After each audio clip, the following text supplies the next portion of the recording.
I congratulate you that your success. यसमा चाहिँ धेरैभन्दा धेरै मान्छे कन्फ्युज हुनुहुन्छ है। के हुन्छ त अब I congratulate you for your success भनेर लेख्छौँ होइन हामीले। हो अब यहीँनिर हाम्रो के हुन्छ त गलत हुन्छ।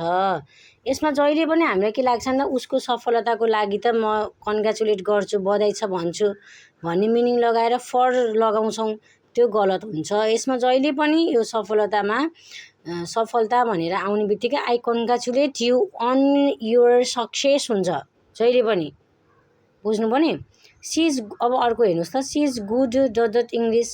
अब कुनै एउटा सब्जेक्टमा राम्रो भएको छ भने, कुनै एउटा काममा राम्रो छ भने त्यस्तोमा जहिले पनि के को प्रयोग हुन्छ, एटको प्रयोग हुन्छ, एट प्रिपोजिसनको प्रयोग गर्ने, बुझ्नुभयो नि।